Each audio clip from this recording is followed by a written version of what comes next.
dunia ini bukan hidup yang hakiki. Kehidupan yang hakiki setelah mati. Dan kematian kita cuma sekali. Tidak akan mati lagi. Kalau sudah meninggal dunia dan kita pisah dari dunia menuju ke akhirat melalui proses di alam barzakh, kuburan kita menghadap mungkar nakir kita, kemudian bisa kuburan kita menjadi taman dari taman surga, bisa jadi lubang dari lubang neraka. Dan yakini kehidupan kita nanti di alam kubur jauh lebih panjang daripada hidup kita di dunia. Ada orang di bawah kuburannya masing-masing itu sudah ratusan tahun, padahal usia mereka ada yang masih muda, bahkan ada yang masih bayi. Habis kita dibangkitkan oleh Allah Subhanahu wa taala, sekian tahun kita di alam kubur, dibangkitkan oleh Allah Subhanahu wa taala, terjadilah hari kiamat dan kita akan menghadap Allah untuk dihisab. Habis proses hisab, fariqun fil jannah wa fariqun fis sa'ir. Satu golongan masuk ke surga dan satu golongan masuk neraka. Dan disitulah makna kehidupan yang abadi. Bisa abadi di neraka, bisa abadi di dalam surga. Kita sebagai orang beriman sudah dijaminkan kita tidak akan dikekalkan. Bagi orang yang berdosa dan bermaksiat tidak akan dikekalkan di neraka jahanam selama dia membawa kalimat la ilaha illallah. Man qala la ilaha illallah khalisan min qalbi harramahu Allahu 'alan nar. Di riwayat adkhalahu Allahu al-jannah. Diharamkan, dikekalkan di neraka jahanam bagi orang-orang yang membawa kalimat la ilaha illallah. Artinya kalau kita orang-orang yang suka mengucapkan kalimat itu tapi tidak mengamalkan isinya, tidak membatuhi aturannya, bisa jadi gara-gara dosa maksiat, kelalaian kita bisa menantarkan kita ke neraka. Tetapi salah satu jaminan tidak akan kekal di neraka jahanam adalah la ilaha illallah. Dan mohon maaf, siapa yang mau sebelum ke surga mampir ke neraka dulu? Kira-kira siapa yang berkenan? Kalau memang kita tidak mau mampir ke neraka dulu, jangan anda mengucapkan kalimat la ilaha illallah saja, tapi anda menjadi hamba yang patuhi dan taati. Jadikan hidup di dunia ini, anda mengucapkan kalimat la ilaha illallah saja, tapi anda menjadi hamba yang patuhi dan taati. Jadikan hidup di dunia ini adalah surga kita di dunia dengan kalimat la ilaha illallah. Itulah dengan kalimat la ilaha illallah, dengan kita mempunyai syarat-syaratnya, mengamalkan isinya, membatuhi dan mengikuti aturannya, kita akan diselamatkan oleh Allah Subhanahu wa taala dan akan kita bahagia dalam kehidupan kita di dunia yang sementara dan juga akan bahagia selama-lamanya nanti di akhirat. Jangan sampai dunia ini yang hidupnya sementara melalaikan daripada kehidupan yang abadi. Banyak orang masih memilih kehidupan enak, tapi nanti di akhirat sengsara. Jadikan hidupan di dunia ini, walaupun anda hadapi susah, tantangan, tak apa-apa, semua bakal berlalu. Dan segala sesuatu di dunia ini, biarpun yang paling enak kita dapat. Anggaplah kita kaya, orang yang paling kaya raya, tapi ujungnya mati. Buat apa kekayaan itu? Buat apa kemewahan itu? Buat apa keindahan itu? Kalau saya akan nanti tinggalkan, akan menuju kepada kehidupan yang abadi. Makanya harus kita fikir cerdas untuk memperjuangkan kehidupan yang abadi, yang insya Allah akan kita menjadi orang yang kekal di dalam surga Allah Subhanahu wa taala. Insya Allah tanpa mampir ke neraka. Amin ya rabbal alamin. Ada satu tanda malaikatul maut cabut nyawa kita, itu sudah mati. Itu tandanya. Kenapa Allah Subhanahu wa taala sembunyikan kematian dan proses kematian itu? Bisa ada orang mati mendadak. Bisa ada orang mati karena kecelakaan.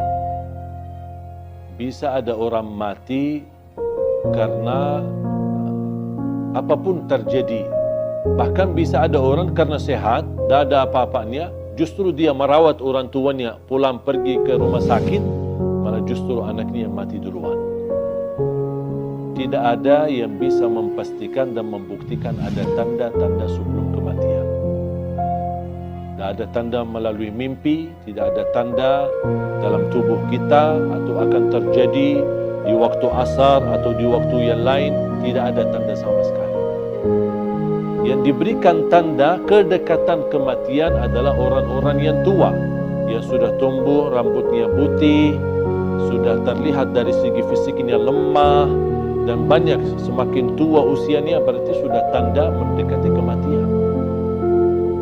Allah Subhanahu wa taala berfirman, kiamat aja dekat, wa narahu qariba. Kiamat aja yang kita merasa begitu jauh, masih lama prosesnya dan masih panjang kehidupannya menuju hari kiamat, Allah masih sebutkan hari kiamat itu sangat dekat. Dan menurut saya, tidak perlu kita fikirkan kapan kita mati atau apa tanda-tanda. Tetapi yang perlu kita fikirkan, mempersiapkan diri menghadapi kematian. Apa yang semestinya saya lakukan untuk menghadapi kematian, untuk menuju husnul khatimah. Itu yang perlu kita fikirkan. Amalan yang baik, bertakwa, jadi orang yang berguna bagi orang lain, jangan menyakiti orang lain, jangan menzalimi orang lain, dan terus menjadi orang-orang yang selalu berbuat baik untuk dirinya dan juga untuk orang yang ada di sekitarnya. Jaga salatnya, jaga Qur'annya, jaga akhlaknya, dimanapun anda berada, itu semua menjadi tanda-tanda anda benar-benar mempersiapkan diri untuk menghadapi kematian. Kematian itu pasti kita akan ketemu. Tidak ada orang yang bisa terhalang dari kematian. Kalau ada yang berhak dan boleh terhalang dari kematian, itu Nabi Muhammad sallallahu alaihi wasallam. Nabi Muhammad aja sudah mati, sudah meninggal dunia. Walaupun di alam barzakh Nabi Muhammad SAW memiliki kehidupan khusus, bisa mendengar salawat kita, bisa menjawab salam kita, tapi kita tidak tahu bagaimana nasib kita. Yang menentukan nasib kita nanti di alam kubur adalah kita. Apapun yang kita isi dalam kehidupan kita, itu yang akan menjadi hasilnya, kita akan ambil panennya nanti di alam kubur dan di akhir. فَمَنْ يَعْمَلْ مِثْقَالَ ذَرَّةٍ خَيْرًا يَرَهُ وَمَنْ يَعْمَلْ مِثْقَالَ ذَرَّةٍ شَرًّا يَرَهُ.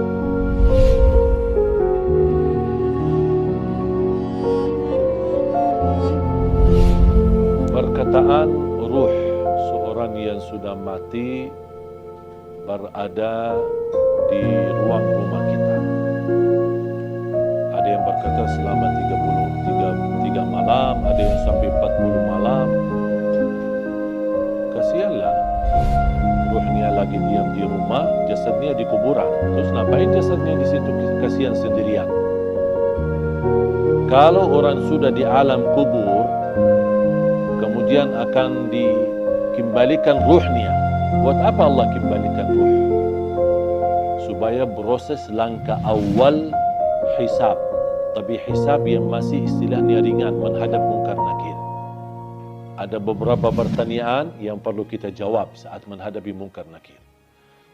Seandainya kita berhasil lolos dari pertanyaan dan kita bisa menjawab seluruh pertanyaan mungkar nakir, berarti akan kita menikmati.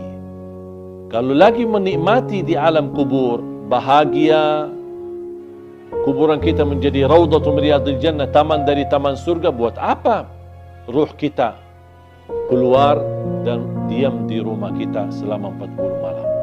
Sebaliknya, kalau kita tidak lolos untuk menjawab pertanyaan mungkar nakir, berarti kita akan menghadapi kesiksaan yang amat pedih di dalam kubur.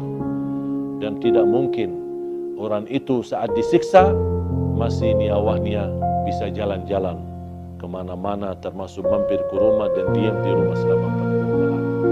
Itu semuanya hanya diperkirakan atau perkataan orang, tapi tidak ada dalil pun di dalam Quran atau hadis ruh kita akan diam di rumah kita selama sekian malam. Ruh kita berada di dalam tubuh badan kita saat kita dikuburkan. Allah kembalikan ruh kita akan menghadapi mungkar nakir. Kalau anda lagi menikmati bahagia, berarti akan merasakan kenikmatan tersebut bukan hanya jasad kita, tapi jasmani dan rauhani kita.